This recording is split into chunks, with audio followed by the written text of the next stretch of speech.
You're listening to Shoe In, covering the ins and outs of all things footwear, from sneakers to heels, loafers to slippers, and every type of shoe in between. Brought to you by the FDRA, the Footwear Industries Association focused on retail, trade, politics, and fashion, helping create and enhance conversations on all things footwear. And now your footwear insiders, Matt Priest and Andy Holt. Hey, Matt, how's it going? It's going well, man. How are you? Doing good, doing good. Jasmine, how are you? Great, doing well. Great. Jasmine. Mm-hmm. Yeah. That's the first time she's ever said great. No. Oh, yay. Usually she's like, fine. Elevation. Good enough. Wow. With you two clowns, I'll get by. Those have been the usual responses. Exactly Everything's right. fabulous. Well, there you Now go. she just lying to herself. So a couple of episodes back, we talked about some of the big trade issues that are taking place and how Yep. that's impacting kind of sourcing around the world and how it's shifting. And even before kind of this disruption that we've seen with Trump's policies, we've seen a lot of shifts taking place inside China and then out of China for shoe production. And Yeah. so today's episode really is kind of doing a deeper dive into kind of that trend, and especially focused on Vietnamese production of shoes for That's the right. U.S. marketplace, because that is a huge growing segment. 10 years ago, people would probably never imagine that capacity could exist, that we could see such numbers coming out of Vietnam Right. today. But it is there, and not only is it that, but I also think in our industry, people think only athletic, right? It's Right. like, oh, Vietnam does athletic. Well, that's not true. So tell us who we got on today that's going to kind of break the mold and really educate the masses. Yeah, Andy, and we are lucky and fortunate enough to have Davide Degano on, who is from the Innolux Group. And Davide, we will kind of explore your shoe story and who the Innolux Group is. But we wanted to have you on because, to Andy's point, Vietnam continues to grow exponentially. Our most recent data, although delayed by the government shutdown, shows that Vietnam volume is at 18% of U.S. volume of footwear comes from Vietnam. Of value, it's 23%. So Vietnam is so important to our marketplace, Davide. And so we can't thank you enough for coming on, and look forward to kind of exploring who the Innolux Group is, who you are, what your role is, and what's going on in Vietnam, so people have like a real sense of what's happening there. So thanks for coming on Shoe In Show. Sounds great. Hi, everyone, and thanks for having me on here. Yeah, no problem. So let's jump right in. What's your shoe story? What do you do at the Innolux Group? Kind of give us the rundown of who you are and who they are, and then we can start exploring Vietnam specifically. Sure, absolutely. So Innolux is the only Western-owned factory in Ho Chi Minh City. So we're based, our head office in Ho Chi Minh City. We got two factories in the Dong Nai province. We make a wide variety of shoes, from women's fashion to casuals to performance to athletic or athleisure type product. And what my role in the company is, I'm vice president in North America, so I take care of all the North American growth and strategy and opportunities here. So you're Ho Chi Minh City. It's one of the southern part of Vietnam, formerly known as Saigon. People still call it Saigon when you're there to this day. It's a beautiful city relative to the many other places we've had to travel over the years when it comes to footwear. And I won't name any names, but southern China comes to mind. But when you kind of think about what's happening in Vietnam, why is the Innolux Group there? Why are you bullish on Vietnam? And what are some of the opportunities that you've been able to realize because of the production you're doing there?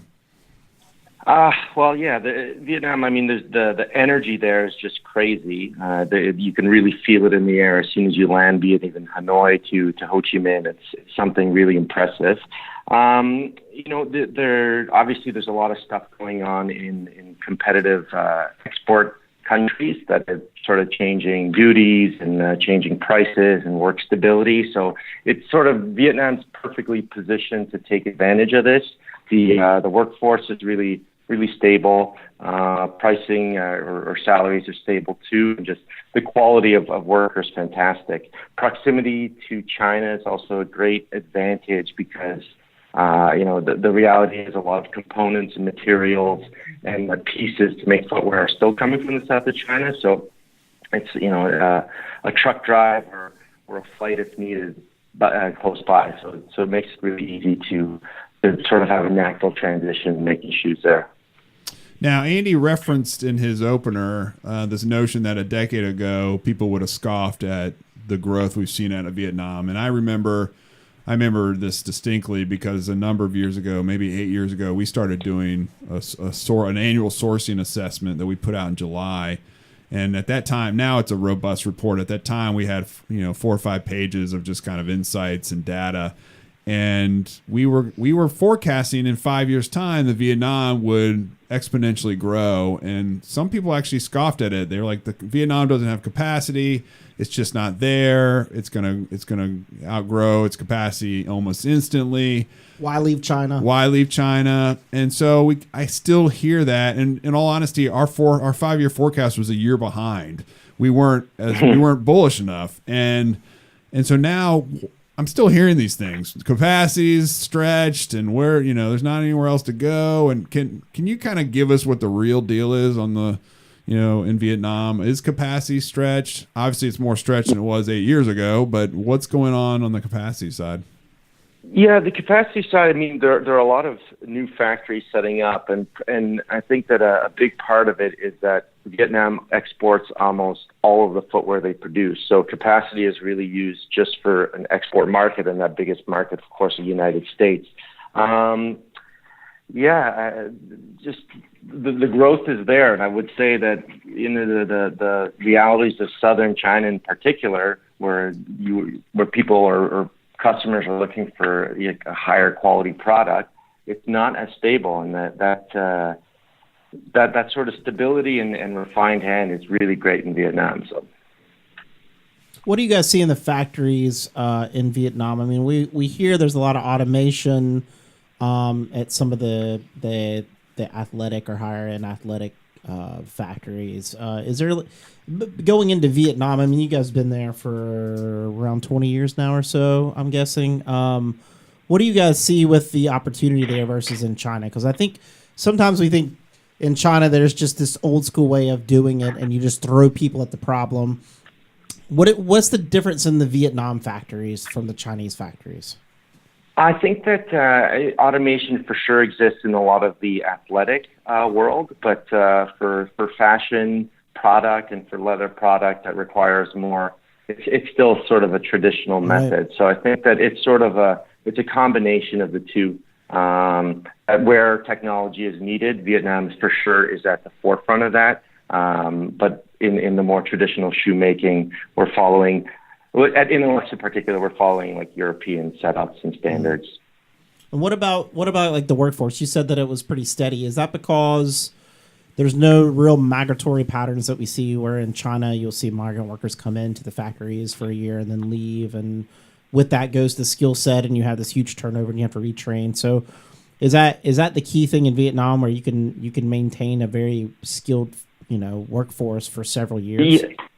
Absolutely. I'd say, I don't know the statistics for the country as a whole, but from my experience, and the workers that are at the factory live at home, so they're making that commute every day, and their quality of life is pretty nice. And they don't, I think the biggest risk in China is Chinese New Year. Everyone goes home and hears about a better job somewhere else, and they want to leave. So we're being able to have workers that sort of have a normal life, quote unquote, it's a real asset for the stability.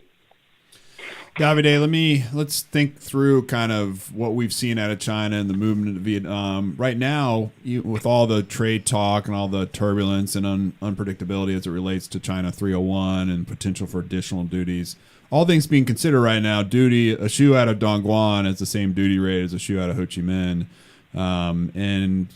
We worked tirelessly for a decade to try to change that, at least with Vietnam, the Trans-Pacific Partnership.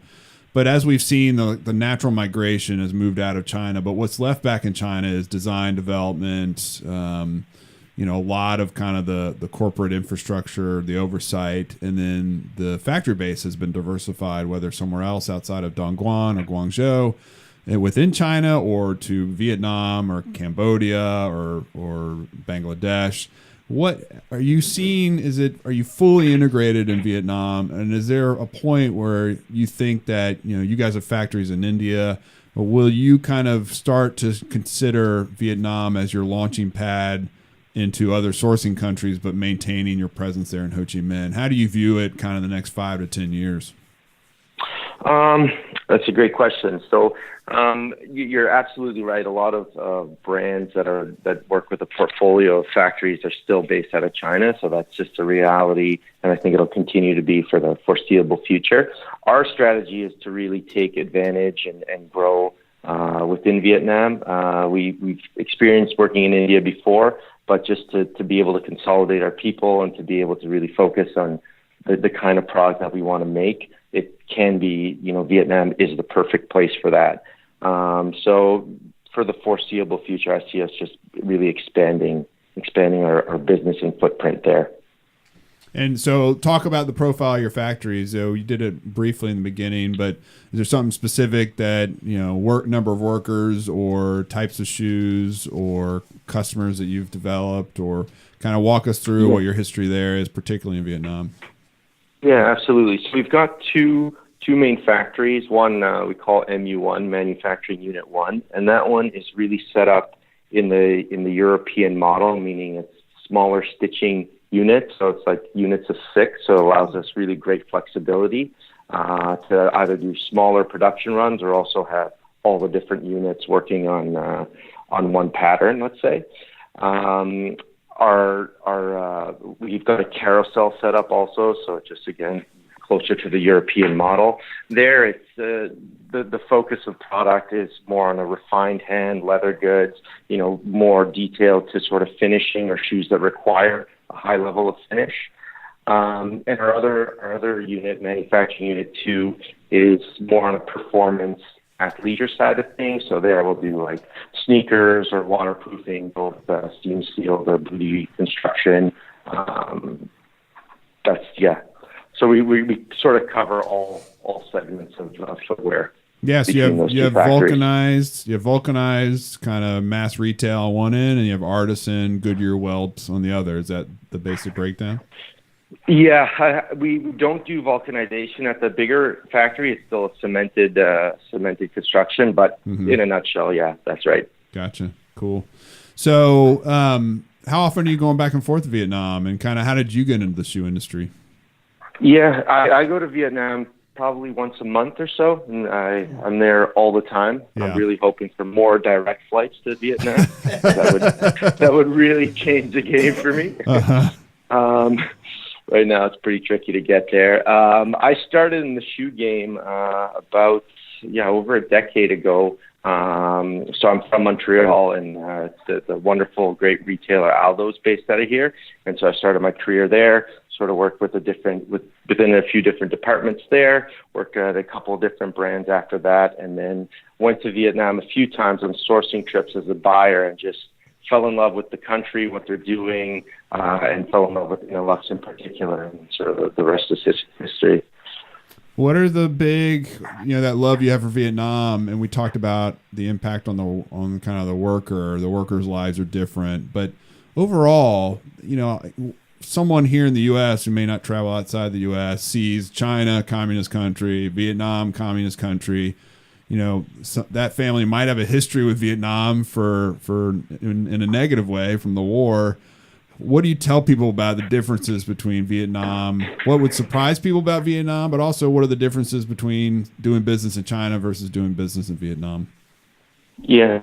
Some things that would surprise about Vietnam is first off, what really captivated me is the soul of the country and the people in general. Vietnamese have had a really trying, difficult history, yet, you go there and all you can sort of feel is optimism and energy and willingness to sort of move on and progress as a country. So, and it doesn't feel fake. It's completely genuine from everyone that I've encountered there in my various trips from south to the north. So that's sort of the first thing. Doing business there, there's obviously some stuff will be lost in translation, but in the most part, I think that the level of transparency is a nice change to work with. I'd say that's one of the bigger The more noticeable differences between sourcing out of Vietnam and elsewhere. Like a business transparency, like doing business, the books, the finances, the costing, the negotiations. Absolutely. Absolutely.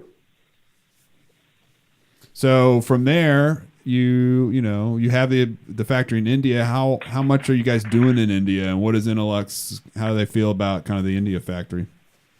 So we used to do a lot of shoes out of India, but we stopped our operations there. It's almost like 1.5 years or 2 years. It was a lot to manage. It was to run two separate countries that have their different subtleties in just labor force and holidays and anything from leather procurement to, glass procurement to mold to all that stuff. It was a lot to manage, so that we're just focused in Vietnam now. Gotcha. Okay. Well, that makes sense. Yeah, it does make sense. I mean, we've heard India get, there's difficulties with production in India, especially for the U.S. marketplace. Since you guys are making shoes for the European marketplace, how is demand holding up for the European marketplace? Are you guys seeing more and more European brands come in to place orders? Yeah, we're seeing just overall, I'd say European demand has gone up. North American demand has definitely gone up. I think it's called the CPTPP now. The TPP without TPP-11. the US. Yep. Mm-hmm. Without the U.S. So there's 7 countries that ratified. Canada is now one of them. So it just happened January 14th, so not that long ago. And we've already seen an increased demand coming from Canada in particular, but it's just all over. Vietnam is hot right now. Yeah, I mean, you do have the TPP-11 without us, and then you have, which the provisions are exactly the same as negotiated. So my hope is that someday we can just plug and play and open that up. But you also have the free trade agreement coming on board with the EU. So, I mean, the Vietnamese market, the opportunities for opening up for Vietnamese exports are growing exponentially almost with each passing day. Does that mean that we can see imports into Canada and then Americans can go up and buy the shoes, scuff them up, and bring it in? That's right. Yeah, exactly. That sounds great. I will hire myself to be a scuffer where I'll drive a truck up, I'll scuff up the shoes, load them up, and bring them back down. I will volunteer to ride with Andy because Montreal is one of my favorite cities in the world, and we could fly. Yeah. We could take the 1.5-hour flight out from DC, buy the shoes, and rent a U-Haul and to drive down. Well, we did Portland to Seattle on a road trip. That was fun. We had a nice road trip in song. So yeah, we can do it again. That's all right. We could queue up the old episode we had where the shoe songs. We'll just play all the shoe songs. That's right. That's right. Go through Vermont. It's a beautiful drive. That's right. It is a beautiful drive. Well, cool. You know what? Let's bring in Jasmine because you talked about Vietnam being hot right now. It's a fashionable place to source from. I love going there. We always have a presence at the Vietnamese event in Ho Chi Minh every year because we like being there. But Jasmine, clue us in on what's hot on your end. It may not be Vietnam, but it's got to be something else that we have. Okay, so this is not really hot, but more so cold. So I was going into my closet recently, and I realized the only shoes that I'm missing is like a good outdoor shoes. I don't have great shoes for snow. I don't have great shoes for rain. I don't have any of that. So this is a selfish fashion footwear segment. Okay. I want to know what brands, or do you have a go-to shoe when we have bad weather? And I also bring this up because not only because of my closet, but the outdoor trends and influence is definitely starting to weed in just about everything. I think we slowly started to see like the soles of bottoms of shoes, change up and become more outdoor influence. So with me seeing that as well as looking at my closet, I was just like, I just don't have anything good. So do you guys have suggestions or go-tos? Let's go with Davide because he's up in the Great White North, right? And in Montreal and Quebec, and kind of tell us what your go-to on the outdoor side. The go-to on the outdoor side, I'm passionate about shoes, so I got my closet full of stuff. But I'll say some of my go-tos. I do love my Red Wings. I do love my Danners. Okay. Of course, some of the sneaker brands for sure. Vism is one of my favorite brands to wear. Also, they do a really nice blend of like outdoor performance stuff, but really top fashion. So how do you spell that? Yeah. VISIM?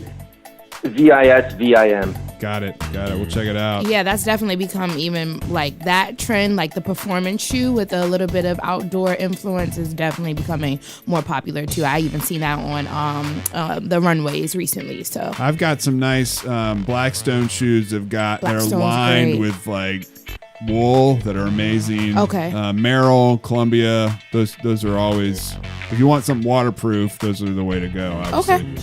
I use Ziploc. I just zip up my shoes in a Ziploc? Ziploc bag or a trash bag.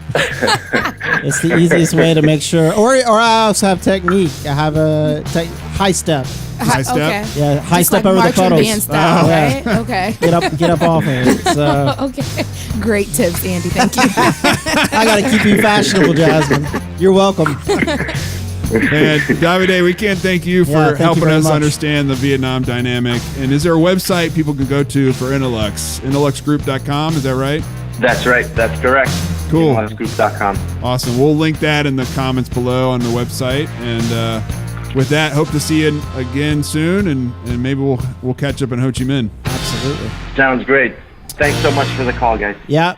Folks, this is Shoe and Show. You can find us at shoeandshow.com. You can see our complete catalog. Go back and find other episodes that might have an interest to you. We've got folks across the industry who join us, professionals, executives. We focus on different segments of the industry, focus on different products the industry has, different challenges and solutions. Drop us a line to let us know what issues that you're facing or challenges that you'd like to hear about us discuss. If you would like to be a guest or know someone who would be a great guest for us to have, let us know that too. You'd be surprised, but every single time someone has asked to be a guest, they have been a guest. Our standards are low. Our standards are very low, and people apparently love to get grilled. So definitely drop us a line, and also make sure you subscribe to our podcast. This is a free weekly podcast. Comes out every single Monday. You can subscribe on iTunes or any of the players out there that folks listen to. With that, I want to thank Davide for being on. I want to thank Matt Priest and Jasmine for always bringing the noise. And until next time, Shoein is out. Shoein has been brought to you by the FDRA, the Footwear Industries Association focused on retail, trade, politics, and fashion, helping create and enhance conversations on all things footwear. For information about FDRA, visit fdra.org.